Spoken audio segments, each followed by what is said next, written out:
Hello, everyone. Welcome to another edition of Saturday Morning Cartoons. Today, I got a fantastic guest and another person who I hopefully will join our team of collaborators. He is a doctor. He's a doctor that is doing the things, doing what a doctor's supposed to do. It's all for about the people. And that's what he's all about. He contacted me before this, and he said, "Hey, Ray, can you show me how to?" He has a lot of different ideas. He's going to create a great class. He is also going to talk about AI and how AI is coming into his world and how he's using it to showcase his stuff and to bring his knowledge out and to show people that, hey, don't be scared about AI. AI can help. And he's going to show us how he's using it to utilize his message and what he's doing. So, Dr. Hassan, can you talk a little bit about yourself? A pleasure to have you.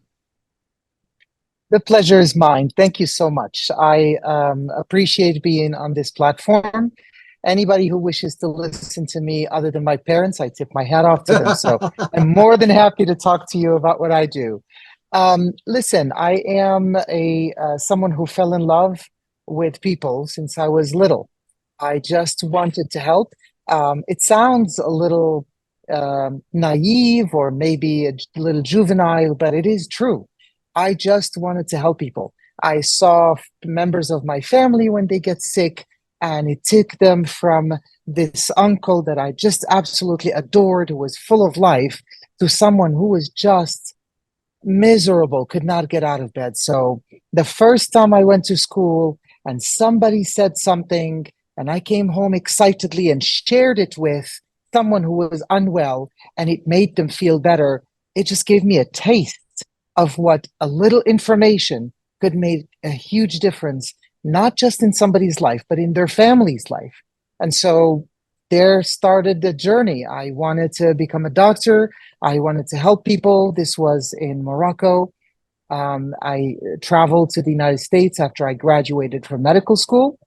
And from there, I became a specialist. I wanted to help people in a way that many of us make a difference. But to me, the way that it was defined was at the most vulnerable, and that was in the intensive care unit.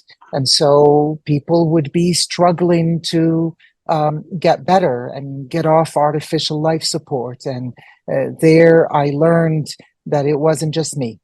It takes a village. It is my entire team of nurses and respiratory therapists and pharmacy and even the janitor, the person who cleans the room. I walk in and say thank you for keeping them away from germs and dirt another day.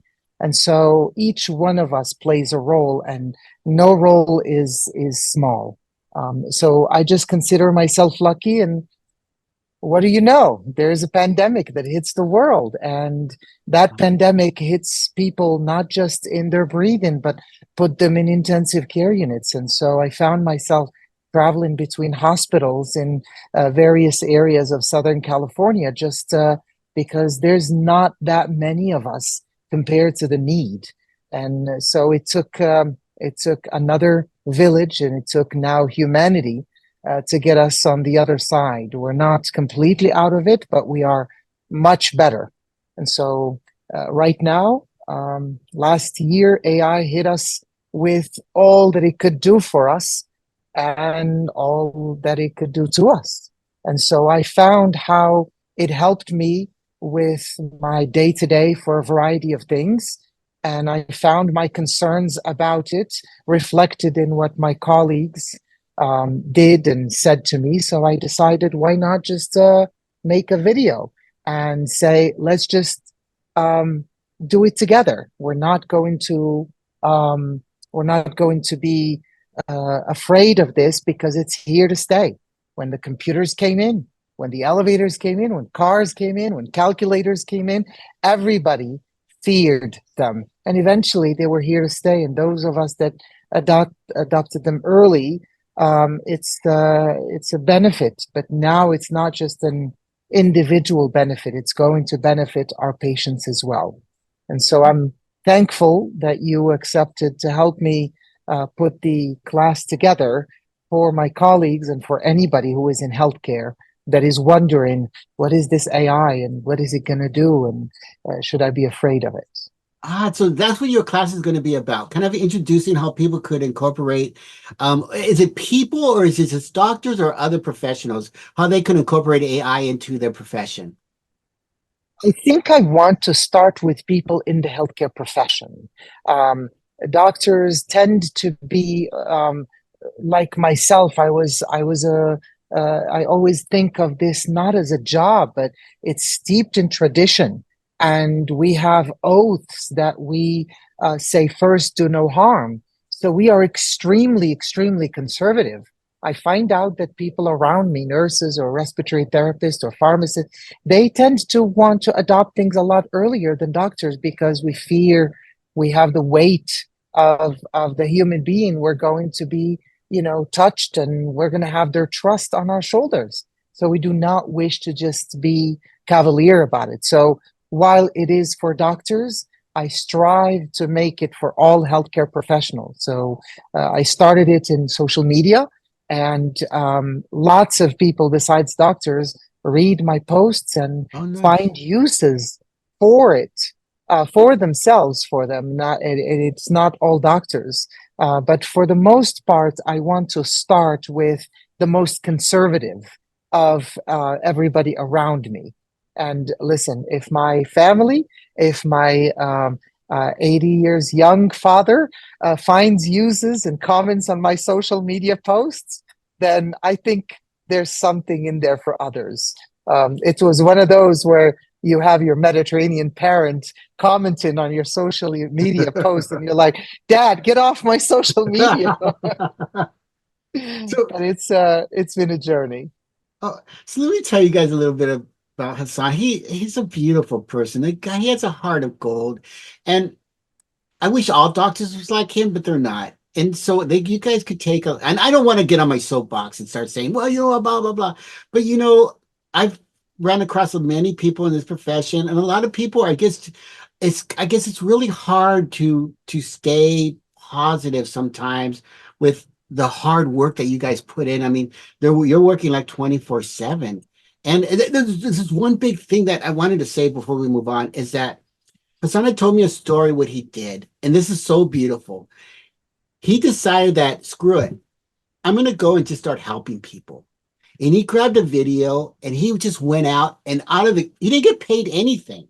Out of the goodness of his heart, he went out of the hospital and he started just helping people in his way of saying, hey, look, we all need to do our thing. We all need to help out a society is really suffering. So if I could pry a little more, would you talk a little bit about that, or how do you feel about that? Is that too personal? No, I don't think right now it is about being personal and getting personal with people. I think that with everything that's going in the world, we want to find authenticity. And this is the dichotomy with AI, is that in a world where we want to see authentic, you want to sell me artificial. How do you Mm. even reconcile that?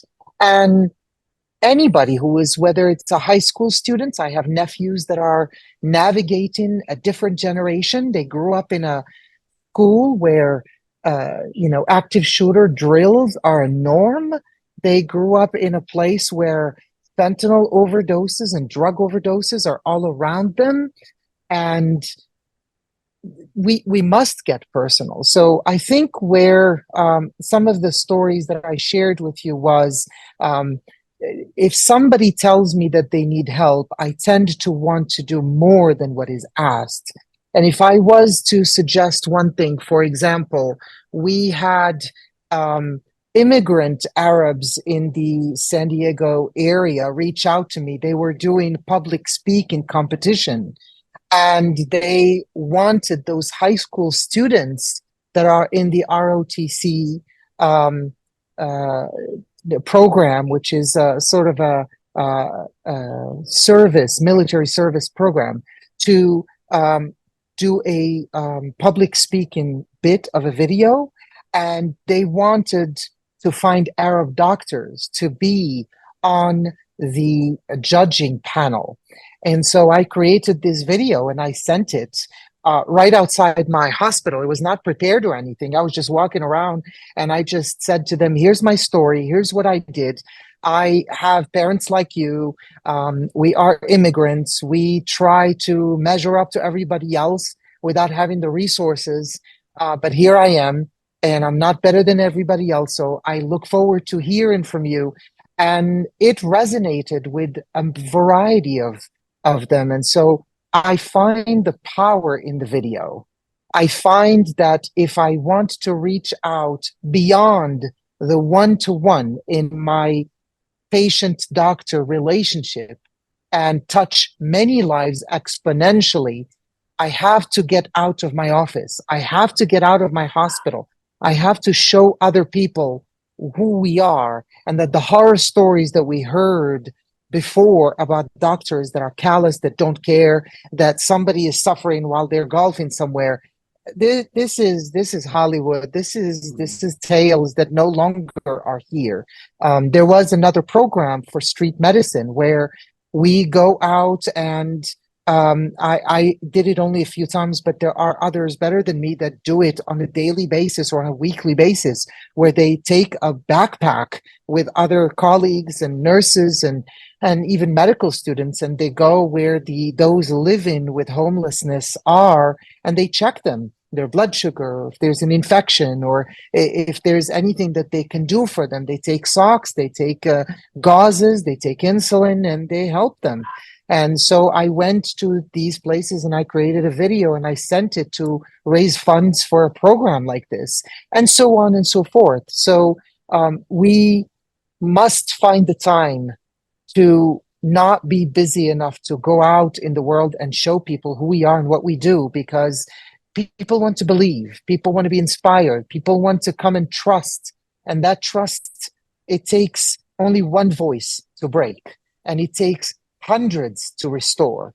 So I just want to do what I do in order to restore trust that humanity is here to stay, positivity is here to stay, and that it has as loud a voice as negative voices. Oh, that's so beautiful. You see, this guy's amazing. Hassan, so one more little question, because we're talking about AI and I love AI as you do. Um, how do how do other doctors feel about it? Do they feel threatened or do they feel empowered? They don't trust it. We don't trust it. I don't trust it. I still have a lot of um, um, hesitation about it and the harm that it could do. Pardon me, there's a fly around. But I think what happens is when you see something that can create out of the blue a character, or it can what we call hallucinate, make up references just so that it can sound right, then you start to worry. You start to worry that unfortunately it's going to create even more misinformation than there was before. Wow. And so where I come from is we tried to avoid other things before, such as doctors and social media. They had the same dubiousness. And unfortunately, it took off without us, and it took us a lot to catch up with it. The internet, patients were looking up stuff on the internet and bringing it to us, and we were just saying, don't look up on the internet. It's going to make you crazy. Well, if I am going to tell them not to, then I have to bring them an alternative.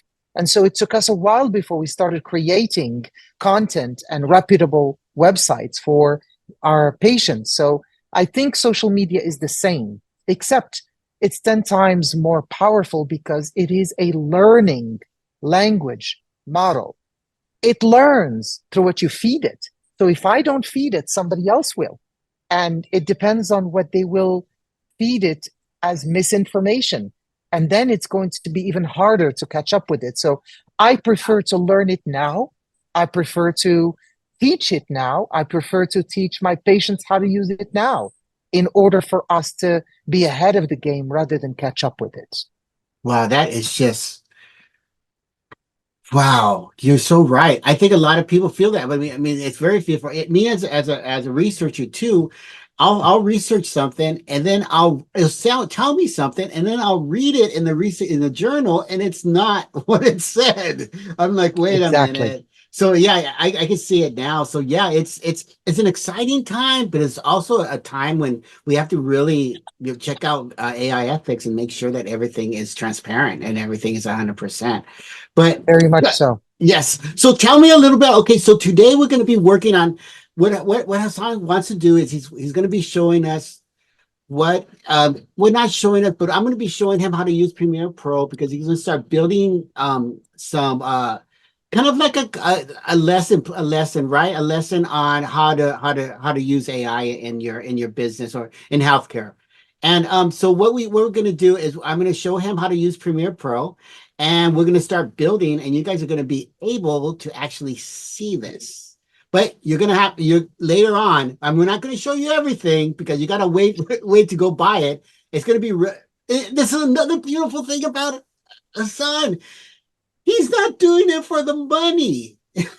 He is doing it to help people, and so he's going to be putting this on later on in various platforms. But it's going to be in a very reasonable price. It's almost criminal how much he's going to charge, which is, I'm not going to say it because this is his stuff, but it's really cheap. And it's not cheap because the content is invaluable. It's cheap because he wants everybody to get this information because it's super important.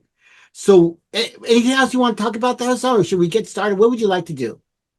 I think seeing is believing. Let's get started. Okay. Because when I saw what AI could do for me, I was like, all of a sudden, I saw the applications in my life. So we can get started. So before I, the idea came like this, Oh and yeah, I yes, believe yes. that the what I believe is uh, a dream becomes a goal when you put a timeline on it. And so for me, when I had the idea that you know, everybody that I met, they asked me a question, and I said, "Well, have you tried this?" And they said, "What is that?" I say, "AI." 7 to 10 minutes later, they're believers. Because at first, the first question they say, "Oh, I'm concerned about AI." I'm like, "Give me 10 minutes. And then after that, you can tell me how concerned you are of it." And the concern doesn't go away, but literally they start to see what it could do for them and how it could add time to their life. And so when I got the idea, instead of doing it one by one, why don't I make something on a platform? And clearly the platforms want to charge something. So we're going to make it nominal, but it's going to be where you start from scratch. Where, like me, I was like, what is AI? To me, this is some complicated robots that are taking over the world. And it's not that. And the way that I mention it is, if you use apps on your smartphone, then that's what AI is. They are tools that you access, much like apps, you have to have an account with them. And once you are in, it allows you to do a specific tasks you want. And if you don't use them, they'll all look the same to you. And I give an idea by travel apps. If I want to buy a ticket right now to fly somewhere, then I use 2 or 3 apps. You like app X, I like app Y. Both of them are travel apps. So if you've never used them before, you look at us and say, they both sound the same to me. But you know that yours interacts with the airlines that you like. Mine compares the prices for me. So it's easier for me, for my employer, to give them the cheapest one. And so we choose which one based on the small details and bells and whistles that differentiates them. So, for example, I started with one of the things that I do most, which is I teach medical students and residents. And one of the first things I do is slide decks, PowerPoint. I It takes me a long while to, you have to put together the topic, you have to research it, you have to narrow it down to a few talking points, and then you have to organize them in various PowerPoint slides, and then you have to do the background, and then you have to do perhaps animations, perhaps not. Yeah. How many of them? The transition, the font, the size. And then I found this one thing where I literally just said, I need 15 slides on COPD treatment, include inhalers, include education about how to use them, and include 2 slides about exacerbations. And it took 10 seconds, and I had 15 slides, all made, colors, everything. That is because it has access to the internet, much wider than I would ever do. So I go there and I become the curator, not the labor. Wow. And so now my slide decks are made super quickly. And I'm going to showcase what I did right now. That is so amazing. So it cut down on time so you could do other things. That's exactly what it is. So now I took my slide decks instead of spending time on the minutia of, fonts and editing and so on into the bigger goal, which is making sure and verifying the information that's in it. So I created a slide deck today via using a tool. There are multiple tools. I will always give alternatives because I don't have any allegiance to one or the other. Sure, But the sure. tool that I used today is called Gamma. There is other tools, the two of which that I use are Beautiful and Decktopus. Those are three of the most frequently used ones by myself. But the one I use today is Gamma. And I will share my screen. Okay, let me set it up here. Here. Oh, great. God, this is exciting. I've never used either one of those tools. I usually use Poe, which has Dolly 2 and all the Claude versions. Oh, this is great. I use Poe as well. So this is Gamma, and you can see I've used it before, but we're going to start Wow. blank. Create so I can either paste in text or import a PowerPoint I already have or generate a new one, which is the most popular. And so what we're going to do today is create a presentation Now, Hassan, how accurate is about. it? Is the images? You still need to curate them. You still need to spend some time in making them accurate, but you'll see for yourself about AI and its application in medical practice and medical education. And this is I'm what going to Hassan make it. and what Hassan is doing, and usually this is like the key of working with AI, is that he creates a prompt. Now, prompts are supposed to be super specific. The more specific the prompt is, the better outcome you have. So Hassan is very, he was very specific, and let's see what it has. Let's see what it was. And this works for every AI app that you're working in. And so Oh, this now. is what it gave us. It gave us an outline, the impact of AI in medical practice, applications in diagnosis, treatment, imaging, drug discovery, personalized medicine, medical education. So now that I have an outline, I can remove one or I can keep one. And then here it says how much text you want per card, brief, medium, or detailed. And where do you want your images from? Source is web and image license, all images. And then So I you, continue. so you don't need an You, administrative assistant or assistant at all. This is your assistant now. this is it. And I choose which is the background. Wow. The one I choose is this one.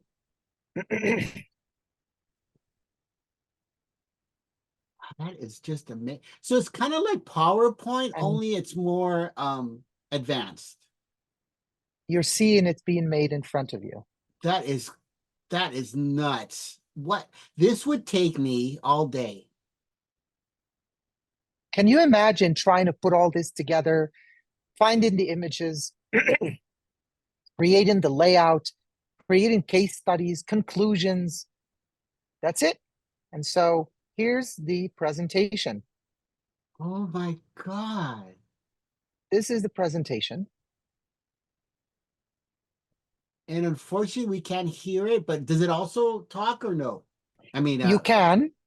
Eventually, you can add voice to it, What? but here What? they What? This is everything. this is unbelievable. I am so stuck on other tools that like Pika that I'm using and 11.9 or something. 11 Labs. 11 lab, Yes. all and I haven't jumped on this stuff yet. Oh my God. So Look at that, this a is one that conclusion. it just created, and the one I want to start, this is the one I made for today that I would like to record, is the expand and use. So it created something similar, but I went in and I made additions. For example, here you can see what is it, Wow. how does it work, how And many that's users are you. using it, Oh, wow. what is hallucinating, what are the apps? And this is the prompting you talked about. And I go into teaching what prompts are, how do you do prompts? But And then these you are have to some of the, go ahead, son. that's it. So, but you still have to go in and check, just verify that the That is the references are one correct. thing And that I teach is that AI is a learning. It's like you take a toddler. So if you had a smart friend who constantly helps you with things, and you went to that friend and says, "Can you tell me about black holes in the universe?" And that friend starts to talk to you about something completely different, you may say, "I understand, thank you for that, but can you at least narrow it down to..." So this iteration, we do that for friends or people. Why not do it for this? So the yeah, second iteration and the third iteration and the fourth iteration, if it doesn't give you what you need to correct it. And the more you correct it, the more it learns how to give you what you want. And so, yes, this is what allayed my concerns for AI. That is, number one, is that you control what you ask it. Number two, when it gives you an output, you control how to correct it. mm, Number three, when it doesn't give you what you want, you control how to um, feed it more information. I do want to add, I will be remiss if I did not add something very important. If we thought that the world was biased, then we must know that a program that unfortunately learns from um, from what we have done before is going to learn the bias as well, yes. which means that unfortunately AI is biased. So I want to give you a an example, and that example is for one of the AIs. I'm sure you're familiar with Midjourney. Yes. Midjourney is an AI that, unfortunately, like any other AI, is has learned and is unfortunately biased like everything else. So when we talk about um, images that were fed to an AI, that you give a text and it gives you an image.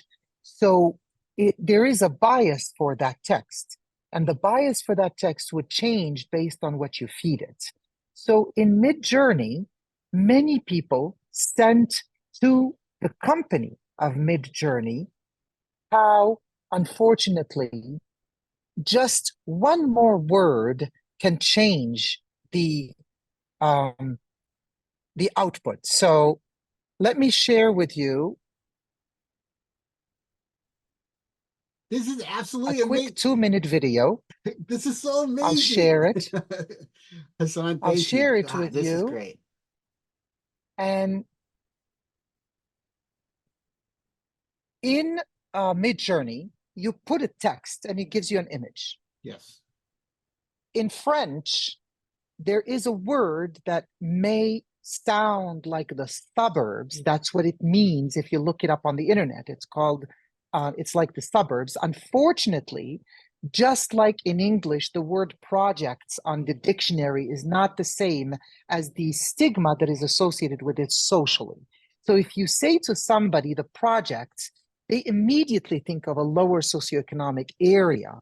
Well, in French, the word that describes that is in fact a socioeconomically challenged area of the city.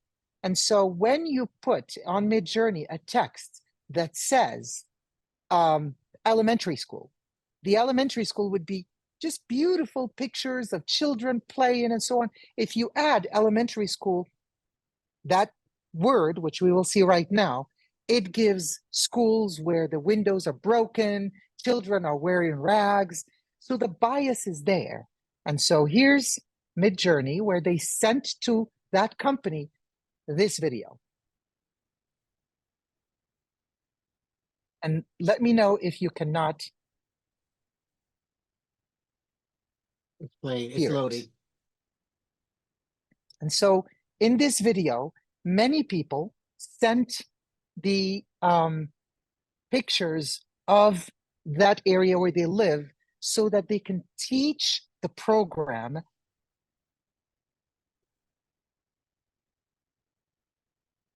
There we go. Oh, it's starting now.